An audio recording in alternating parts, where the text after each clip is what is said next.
Or do the rich people cringe and say, don't tell them that, Robert? Yes. Don't tell people what you know. Right. Keep them poor.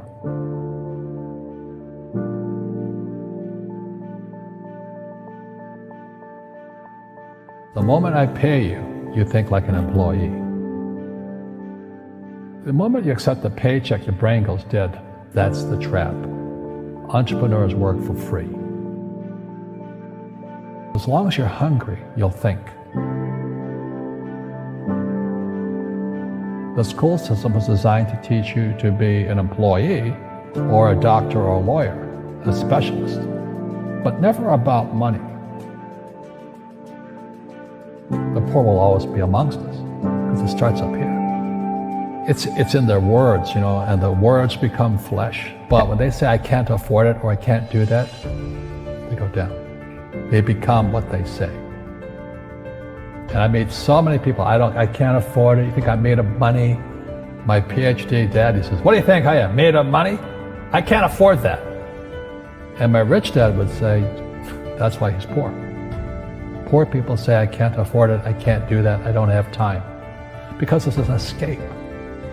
It's an escape, you know what I mean? It's easy to say, I can't afford it. Oh, I'm too tired. Oh, I can't go to the gym. When you could go to the gym. No, I can't. Truth is, I'm just too lazy to go to the gym. And your rich dad used to say what instead of, I can't afford it? How can I afford it? How can I do that? A question opens the mind, a statement closes the mind. So when you say, I can't afford it, your mind shuts down and you become what you say. People right now who are sitting at home, who are struggling financially or worried about money or unhappy, they may be making a lot of money, but unhappy with what they're doing. It was probably taught to you. Your superego was taught, get a job, work hard, or you'll never be rich, or the rich are evil, or whatever. Poverty is passed on. It's taught in your families. And middle class is taught in families. And until you change your mindset, Correct. Money won't help you, right? Correct. And we see that with people that win the lottery, people that make more money, they still have the same problem. Right. Because they have that poor man's soul. Correct. If you're poor, you'll always be poor. That's really hard for people to understand. Yeah, the money will disappear that fast. Just like most pro athletes, they make millions of dollars, and 65% are bankrupt 5 years later. It's because they come from poor families. But unfortunately, what Mr. Lipton was saying, it's passed down genetically. That's the frightening thing.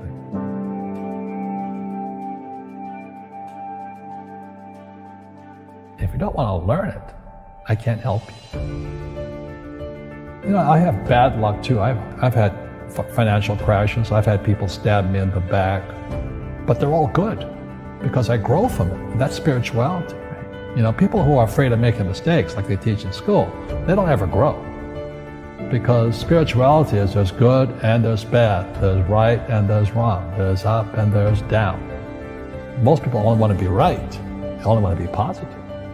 Well, you can't have that. That's not reality. And the average person, the reason they're poor is they haven't failed. They play it so safe. They haven't made any mistakes like they taught in school. That means they don't learn anything. That's why the school system's actually fundamentally corrupt. It's anti-education.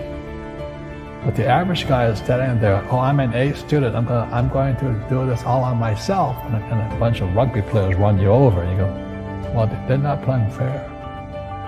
You're playing stupid. You should have a team. You should have accountants, attorneys, and bankers and all that stuff. But that's not the game I want to play. I said, then don't play the game. The game of business is played with accountants, attorneys, bankers, hate to say it, politicians. You got to know the game. People say, well, money is not that important to me. Then if money is not that important to you, money is not important to you. You know what I mean? I don't care about money. The money doesn't care about you. The word does become flesh. Oh, I'll never be rich. Or the favorite one is the rich are greedy. It's the poor that are greedy. If you think about it, because to be rich, you have to give something.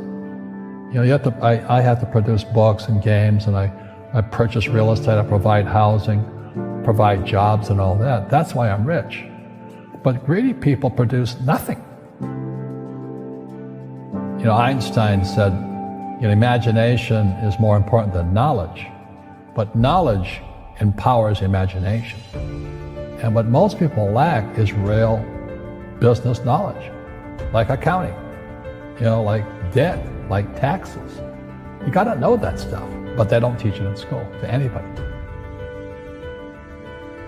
You see, most teachers in school, they're out of ethics. They teach subjects they themselves don't practice. Because I understood what a fake teacher is. A fake teacher is somebody who just wants a job and they'll teach anything. They teach how to shine shoes if you pay them more money. But they really don't know what they're teaching. In life, one of the things I suggest to people, you got to find a real teacher versus a fake teacher. And a fake teacher is somebody who doesn't do what they teach. And a real teacher is doing what they teach every day. Our school systems are making our students weaker. So in school, they have these things called now trigger effects. So you can't, as a teacher, you can't say anything that might upset the student. They don't want anything that might jar their point of view. You see people say, well, why don't you give the poor money? So the only problem with that is it just creates more poor people. Give a man a fish, he fishes for the day, or eats for the day. Yeah, you give a man a fish, you get a lot of people who want more fish, But you teach them to fish. We become creatures of our own habits. And until we break the habit, we don't change. Our schools don't teach that. Our schools teach almost the exact opposite of that. And the average person, the reason they're poor is they haven't failed. They play it so safe. They haven't made any mistakes like they taught in school. That means they don't learn anything. That's why the school system's actually fundamentally corrupt. It's anti-education. So what I say to young people is you find your game. So my game financially is business, number one. Second is real estate. And that's why I pay no taxes. That's why Trump pays no taxes. Legally, it is a combination of business and real estate that gives us an unfair advantage over employees because they don't know what to do. And a lot of people would rather sit in the stands than be in the game. One of the greatest ways to acquire great wealth is playing Monopoly in real life. 4 greenhouses, 1 red hotel. But is that all there is? That's it.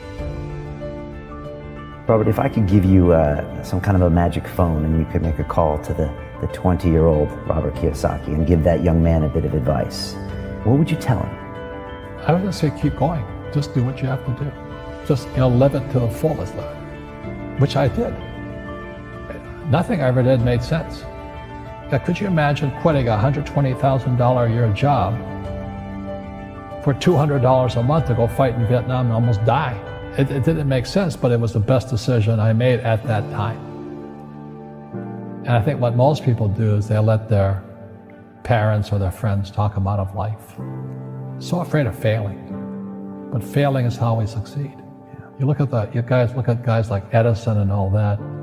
They failed like 1,014 times before he invented the light bulb. Our schools punish you for making mistakes. That's why we have so many people who are so afraid of admitting they make mistakes or afraid of failing.